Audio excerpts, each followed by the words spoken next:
Hi, welcome to You Belong Here, the place to be for positive stories of immigrant women from all around the world.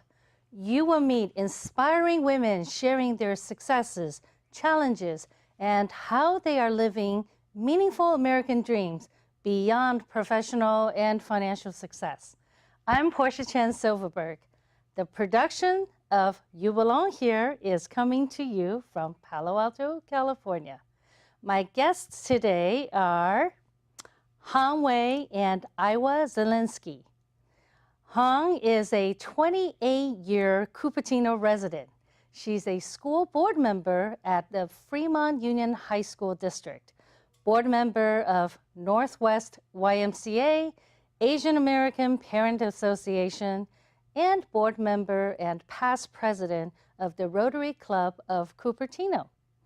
Aiwa is a professor at Golden Gate University and an active community volunteer. She is past president of the League of Women Voters Eden Area, vice chair of APAPA East Bay Chapter, vice president of Horizon HOA, and board member of California Alameda County Grand Jury Association. Wow, ladies. Both of you have done so much in the community.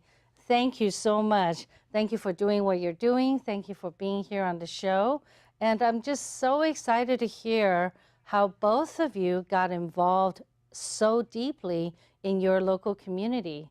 And I love the fact that we have 3 Chinese people here, and yet there's some subtle differences of our backgrounds. So I think it might be interesting for our viewers to hear a little bit about, where you're from, China, Taiwan, and what might be a little bit different about your journey having been here. So maybe Aiwa, would you like to start? Sure. Thank you for having me here. Nice to meet you. Nice to meet you. And I came from China, and the northern part of China, as Terracotta Army in the Xi'an area. Mm-hmm. And I came to United States when I went to college here. So I went to Cal Poly San Luis Obispo. Okay. And I can say that even though all 3 of us are Chinese American, and we came actually from different part of China, and we all know that we sometimes act a little bit differently, right? Mm-hmm. And subtly with different cultural background. Mm-hmm. And we always say the northern part of Chinese are tougher, Oh, I hadn't brave, heard that. and the southern part of people that more intellectually. Huh. Yes. Yeah, I had not heard that. Yes. Interesting. And how about you? You can share. Yeah, so I grew up in Taipei, Taiwan, and I came to the States after I graduated from college to study a master's degree at UCLA. At that time, it was the thing to do. You graduate from college and you come to the States. I came with my fiance, and then he majored in electrical engineering. Guess where we ended after he gets his master's degree? Silicon Valley. Silicon Valley. Right, of So I course. came with him, and even though I got my master's in teaching English as a second language, but we. And that's what you yes. have in common. Yes, we That's- have the common. You too? I- Already, Aiwa. I got my certificate to teach English as second language, That's and then I great. got my master's education. So yeah, we See, got I love it. same background. And then when you settled in Silicon Valley, West San Jose, and Cupertino for 28 years, raised family here. So I always say, the United States adopted me, and I adopted the United States of America. So we're Chinese Americans, but it's really important that I immerse myself into the activities of the schools and the community. I feel home. Cupertino is my hometown. Chinese, China, Taiwan is where I come from. I care about, people in there, but here is my home. So I really feel very comfortable in Cupertino. Yeah. I so agree with Yeah. you. And Me both too. of you have lived elsewhere before coming to Silicon Valley. So what were some of the differences or something that you noticed when you moved here from San Luis Obispo? And Yeah, and quite differently. And so the first city I arrived in the United States is San Luis Obispo. It's a very, we say, all mainstream culture, which did not at that time have that much diversity or diverse population.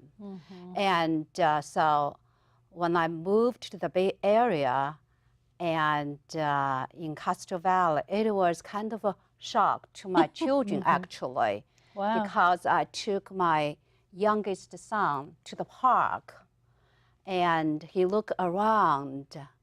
He said, "Mama, did you bring us to Japan?" Because he saw so many Asians. Yes. Wow. And so my oldest one said, "It's wonderful here because I met so many different people." So that's the difference between that, the moving, the different city, and from here, and from the middle, or we call it Central California, to here. Right. And then about 5 to 6 years ago, I sent my daughter to the South, Okay. Alabama. Oh, that's a different. Oh, That's my. a different area. That's That culture shock is. right there. Yes, Yeah. What was it like for her? Yeah, another culture shock for her. And gradually, after just like about 1 year, she kind of loved the people. She's a different. She very appreciate that she had this opportunity from all 3 different places. That's true. And have met so many different people with so many different backgrounds and the culture. And then she works in the army hospital. So she's in Yeah. That's Germany and other different. Wow. So then build up that we, as a family, we really appreciate the diverse culture and how important it is. Nice. And Han, where did you live before? You know, mine is a very traditional kind of a story. We were students, then we went to graduate study, and then when my husband found a job, we were at UCI for just a couple years. So, you know, when you were a student, you really didn't get into the community. But when we moved here and started a family, that's when we decided, wow, this is a great place to live. And we really need to learn the culture. There was some cultural shock. Right. So I remember when my kid first went to kindergarten, you know, I heard about PTA, right? You watch the soap operas, they're like people in the classrooms talk about it. So I went to the first PTA meeting when, you know, in the first kindergarten, and I did not understand a word. I mean, understand the English, but not like what's make a motion, what's second, and what's A and I. And we're like, I don't know what they're doing. So I didn't go for the longest time. You know, I went once. Not unusual. Yeah, and I just never went again. So until one day, I think you probably know Barry Chen, who is our council member right now, and his kids are in the same school, Lincoln Elementary School. He called about 10 Chinese American parents. He said, where were you guys? I'm like, what? He said, you know, you should join PTA, come, because they raise money to give your kids extracurricular like art, music.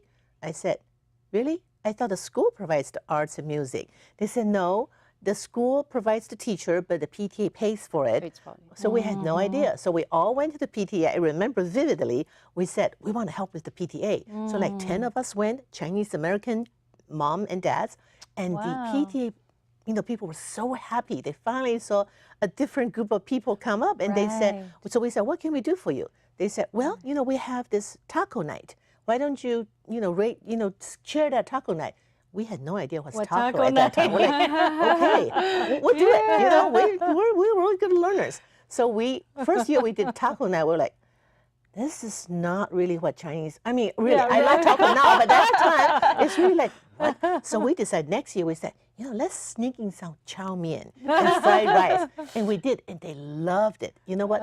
In the second year, we put some chow mein and fried rice. The third year, it became international night. We have Japanese, Korean, Chinese, and tacos. You know, we all. I love it. They loved it. So we brought that cultural touch to mixed cultural night together. becomes international Nice. night. Yes. That's when I involved into PTA. I learned how to make a motion. I learned what is finance, what is treasurer's report. And Yes. it's a learning process, and I Right. really thoroughly enjoyed it. Wow. Was Yes. that your first entry into That was my first entry. volunteerism? Yes, yeah. And you know what? Right PTA. now, my kids are in their 30s. I'm still friends with their moms and dads. Oh, wonderful. Yeah. That's a see? long-term relationship. It's like we make lifelong friends. That's wonderful. nice. It was great. Yeah. And did you do PTA too? Yes, and actually even before I involved into PTA, when I was in college in Cal Poly, I worked as a student's TA or office assistant in Right. the international student program. So I was You took care of us. We're international students. That's right. yes. So I was involved in the international students club, and also taking care of the all the club and the different, because all Yeah, they came yeah, from different Right. country Right. to make Yep, sure yep. that everything's right. And also under San Luis Obispo, the first community involvement was that there was dedication for a little building to remember the Chinese railroad workers and the first, right. and also the first settler of San Luis Obispo. So I was involved into that project. Yeah, and at that moment I was like, wow, I didn't know that my native speaking friends included me into all those kind of activities. It made me feel like a part of it. So from that moment, I just said, I'm part of this country. I need to do my part. That's so beautiful. And I hear that a lot. Yeah. And I think it's great. Both of you actually ended up volunteering at the PTA, because I've actually spoken with other women or immigrant women and men who wanted to do something for their kids. And usually Asian Americans really do want to help out with their kids' Right, schools. yeah. But usually they're not on the PTA level. They're usually just helping out in the classrooms, Right. which is wonderful and very much needed. But they do tend to miss out on the opportunity to have that leadership role. Absolutely. Right? yeah. And I think to me, that actually is one of the key to really start getting engaged in your local community is if you have kids, and not everyone does, if you have kids, being involved at the school level, not beyond the classroom help, but really help on the PTA level is just tremendous, right? In a much more broad way, not very narrow mandate, saying just looking after your own kid. And take leadership roles, like chair an event. That's what we did. We chaired Taco Night and we morphed it into International Night. Right, And then you chair other events, and eventually I become PTA president, and you probably went through that process. And then when you were president, you get to lead an organization. You learned how to work things out, how to collaborate with people. And from that when 2007, there was a vacancy on the school board. Someone was elected in 2006 and resigned.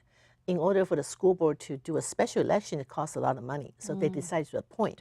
So when they look at who volunteered at the school level, who knows about a school. So people approach me and say, hey, there's a vacancy why don't you apply? That's why I became a school board member. Wow. Oh, good. And learn much more about the American, not just education system, but also the funding systems and how do you do things, the planning, the federal laws, the state laws. Or the administrative. I just, first it was also a learning process. I thought schools is just about students, parents, and teachers, right? It was much more than that. more than that. There's state regulations, federal regulations, how your schools are funded, special education, English language teachers. right. So it's a So learning. involved. It's a lot of learning process. But it's great to learn. I loved it. I have so much respect for school board members because it is sometimes a thankless job.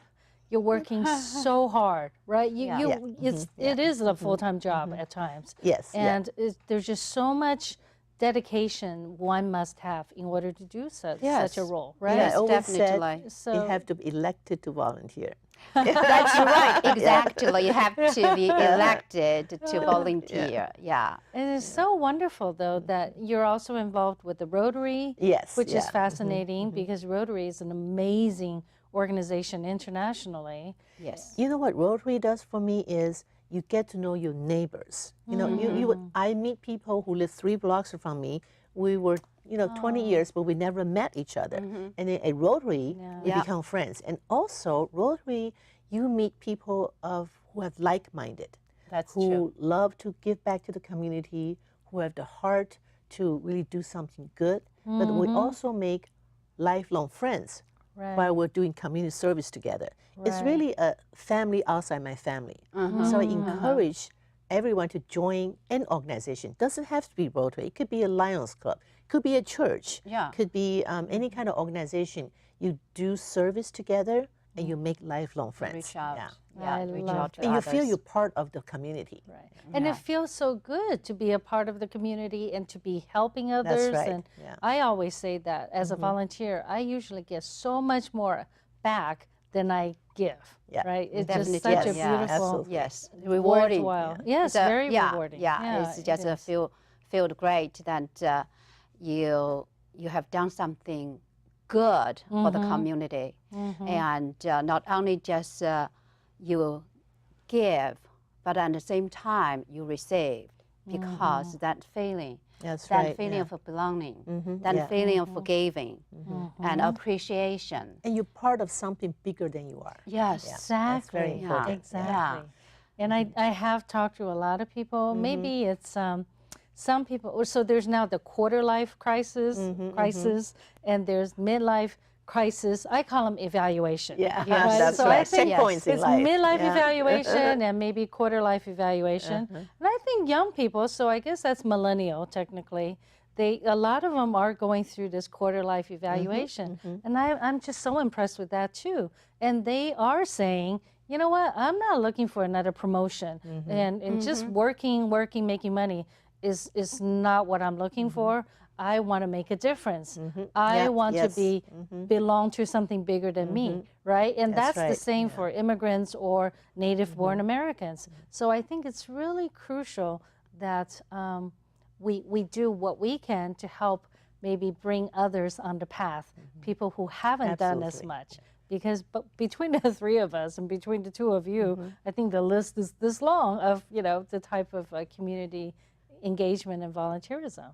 And I really want to touch on the League of Women Voters because especially right now, this is a very important time of the year. Absolutely. And we do know people who may not be as interested to go out and vote, or there might be people who are not even interested in becoming citizens. And so I think it might be interesting to hear a little bit about the importance of getting involved that way. Oh, yes, definitely. That, since I said that I got involved when I was in college in Cal Poly. And then after graduation, working and everything with a family, right? Yeah. And so kind of my volunteer, especially after the 2 kids, my volunteer time kind of reduced. And guess what? I felt not good. Yeah, because I'm like, I always want to feel good by giving. That's true. And so when my second youngest one, when we moved to the Bay Area, I said, I need to get involved. So first I got involved with actually a women's club. Okay. So then gave like delivering the meals to the Meals on Wheels. Meals Yeah, on Wheels. that's That's because great. that did not require me to do a lot of work, a lot of time. So gradually I involved with that. About 5 or 6 years ago, and I was doing actual candidates forum with APAPA, Asian American Association, and with APAPA, and then the League of Women Voters, one of their president actually, is Nancy, approached me, said, Aiwa, have you ever thought about joining the League of Women Voters? So I said, yes, my mother-in-law was actually president in San Francisco chapter. And she asked me, but I was not quite ready at that time. And so that is back in 2003 when my mother-in-law asked me. I said I wasn't quite ready. So about 5 years ago, when Nancy approached me, I said, yes. And so we sat down and talked because I wanted to learn more about the League of Women Voters. Even though I read a lot about the history, I want to know specifically what the chapter does. So, and then that's how I got involved. And then I learned actually the membership. The membership of League of Women Voters, even nationally, and the diversity was, at that time, was not that great. They're very happy to have you there. Yes, and absolutely. When I went to the convention in 2016, and in Washington, as the representative for our league, I looked around, and actually I was, just maybe a dozen of the minority, and people appreciate, and I feel like what I have been doing, and got appreciation, and I feel good, and also I learned how important. So ever since I became the president of League of Women Voters, and my focus was we not only do our traditional ways, engage the voters, doing the voter education, voter registration, and candidates forum, pro and cons, and all the others, right? Especially in the election year. Oh gosh, election Absolutely. year. Lots of work. It's all booked. Yeah. And then another focus is diversity. So I got African American lady, several of them joined because when I went out on behalf of a chapter, they would say, oh, the League of Women Voters was not like about 50 years ago or 60 years ago or 30 years ago, or, because these years marked almost 99 years now. So it's not all white women anymore. Good. And so we explain to people, League of Women Voters is everyone, including men. It's internationally. Oh, yeah, it's international. And men joins League of Women Voters too. Yes.